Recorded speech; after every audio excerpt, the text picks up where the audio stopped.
Hello, my name is Allison Warner. I'm the Chief Editor of Orthodontic Products. Thank you for joining us for today's episode of In the Sterilization Room with Jackie, where we talk to infection prevention expert Jackie Dorst about what you need to know to keep the orthodontic team and patients safe during the COVID-19 pandemic and beyond. For over 30 years, Jackie has been a consultant specializing in instrument sterilization and infection control and prevention in the dental setting. She has degrees in microbiology and dental hygiene and has been a featured speaker at the American Dental Association and the American Association of Orthodontists. Hi, Jackie. Good to see you again. Hi, Allison. I'm going to have to rewrite that introduction for you. I think you already have it all memorized. I do. And you know, the most important part of it is that I've been privileged to serve as a consultant for orthodontists in the AAO for 30 years. And wow. that's what Orthodontic Products Magazine is all about. And yeah, so thank you for this platform, for the In the Sterilization Room videos that we do every week. It's been a huge service for the profession. I constantly get positive feedback and information on all my social media about, wow, this was really helpful. So thanks to Orthodontic Products. That's great. Well, I'm glad we've been able to be of service this past almost year. Speaking of almost a year, we're actually going to focus in a little bit on the pandemic today, kind of go back to our roots. What's the latest you're hearing with the infectivity numbers? Let's start there. Well, you know, with the COVID-19 infections and the SARS-CoV-2 virus, starting in December and early January, that we went into the second wave. And the numbers just skyrocketed.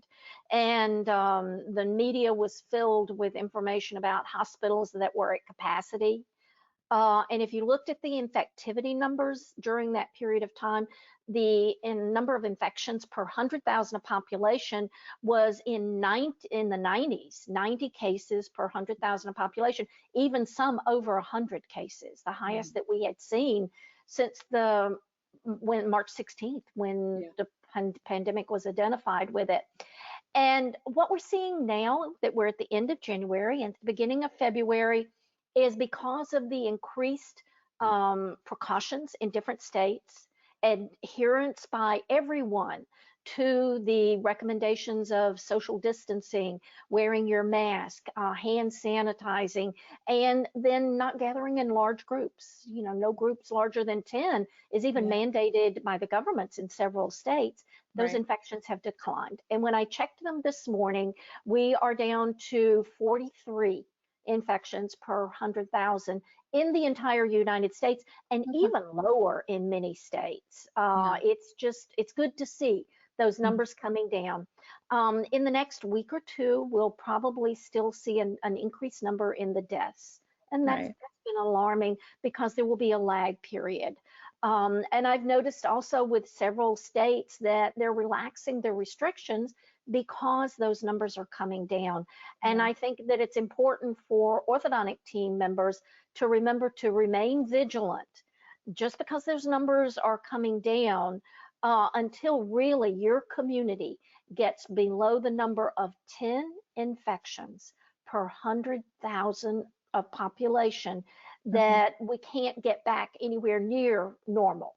We still need to wear the mask all the time, practice social distancing, no large gatherings, and do good hand hygiene with it. So that's just vitally important, and you know, keeping us all healthy. So for the orthodontic team, that means that as patients enter, you need to continue to take their temperatures and do the symptom screening for them. Keep records of that. Same thing for team members. Every morning when the team arrives, take temperatures, ask symptoms on it, keep good records so you've got that documentation in case you have an incident in your office. It could be that you may have to, the health department may come in to investigate if you have 3 or 4 patients that list those infections with it. And then in the clinical area, it's important to maintain wearing those N95 respirators when you're doing aerosol generating procedures, scheduling those orthodontic patients so that you have that at least 6 feet of distance in between them when you're doing non-aerosol generating procedures.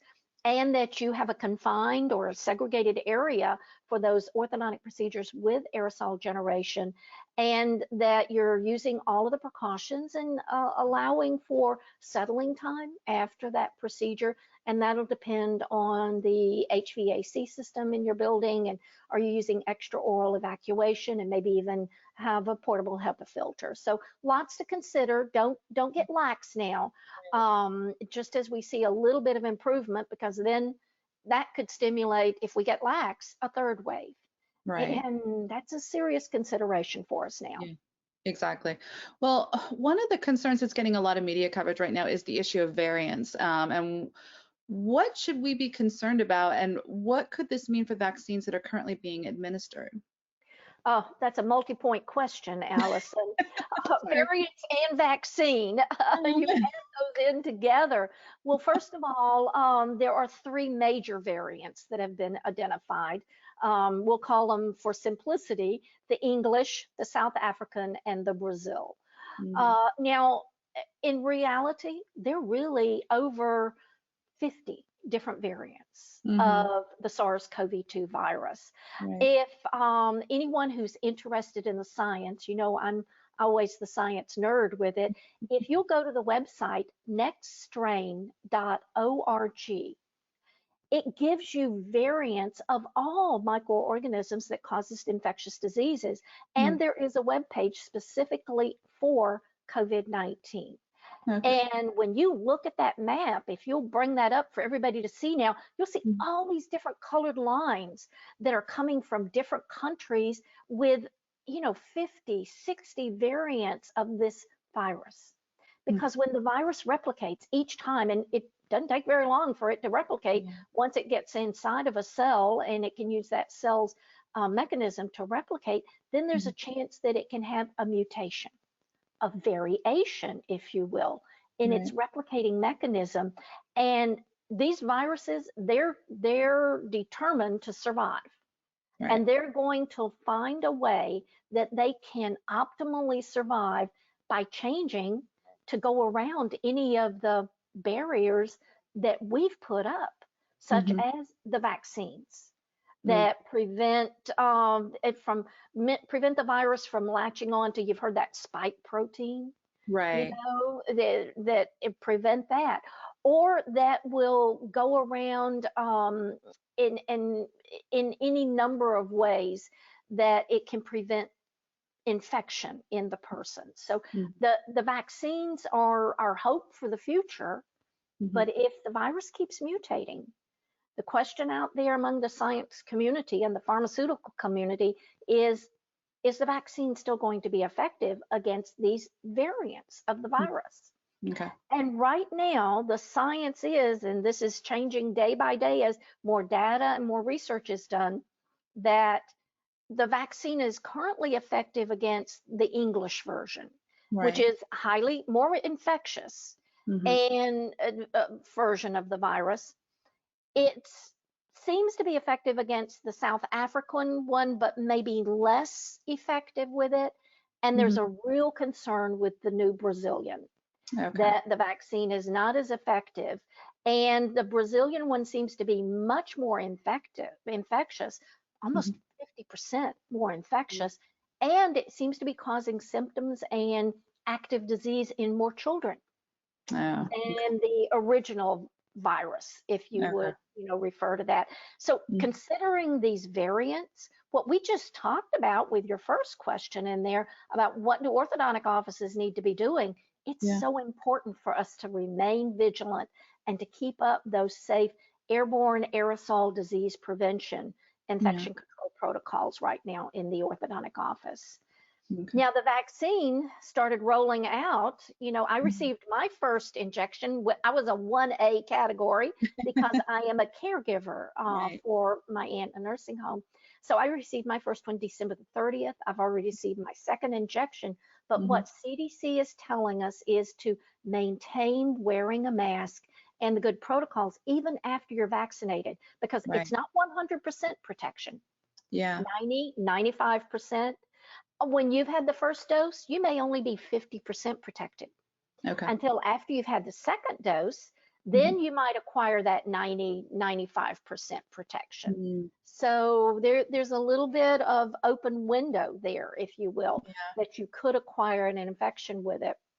And there isn't enough science, enough data to indicate now whether someone who's vaccinated, which would prevent them from having a systemic COVID infection, and have serious symptoms or side effects with that, you could still be a carrier, if you will. Right. Yeah. So you might be able to transmit the disease to someone else who's not vaccinated or has a very fragile immune system. So right now it's important to continue to wear that mask to protect your respiratory aerosols and airborne microorganisms that could live transient, let's say in just the lining of your nose or the upper oropharynx area. So maintaining that is going to give you even protection with the new variants that are coming out, which can be more highly infectious and might become resistant over time. I know Moderna is even looking at now with their vaccine of developing a booster shot. Right. Yes. That they can give that will give additional protection against these variants as they as the virus mutates and evolves. So it's complex. Thank goodness we have the high technology science and CDC and the World Health Organization to stay on top of this and provide us data that is good sound data to the best of the knowledge of the medical and scientific community right now. Great. Well, before we wrap up, I know you attended the OSAP Boot Camp last week, and so we were talking, and you mentioned that what struck you was that there still seems to be a need for training and education on the instrument sterilization process. Now, the orthodontic practice is getting inundated with information right now and has for the last almost year. So where or what are the best training and education resources out there that they can easily turn to? You're right, Allison. I spent 4 days in this virtual conference, and it's the 2021 OSAP Infection Control Boot Camp. This is the 20th year that it has been presented, and it's intense education on all of the basic topics of infection prevention and control for dental practices, targeted specifically at dental practices. And so each topic is presented in depth with the latest information. We had speakers from the Centers for Disease Control and Prevention that were speaking at the boot camp, and hand hygiene was covered, disinfection, operatory preparation and cleanup, instrument sterilization, vaccinations. Post-exposure after you've had a needle stick, what to do, and sharp safety. So all of those elements, you can imagine with over 23 hours of educational content, how detailed that information was. And they had 971 attendees. It was the highest level of attendance at an OSAP boot camp. So there's a high interest in it. And not only did I listen live to each of the educational courses, and this is I think my 15th year of attending the boot camp with it. Initially, when boot camp was developed, and the reason it's called boot camp, it was developed for infection control training for the military dental units for the Air Force, the Navy, and the Army. So that's why it's referred to. And then they opened it up to private practices, to the public. Public health is a part of this. But as I went through, I also looked at the chat bar. Now, it's interesting to see what attendees are talking about in the chat bar during any particular infection control topic discussion. And what I would see is there were some basic questions in that chat bar, and when I say refer to basic, on disinfectants and the use of disinfectants, and especially the instrument sterilization process. Instrument sterilization is complex. CDC states this in their guidelines.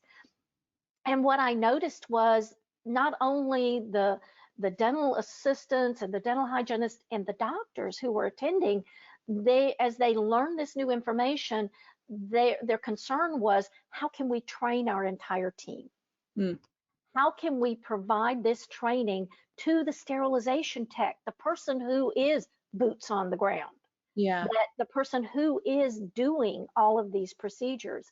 And several of the attendees in the chat bar kept posting the CDC infection control training modules. This is dental infection control. It's Hmm. 10 modules or 10 lessons that's Okay. available free on the CDC website.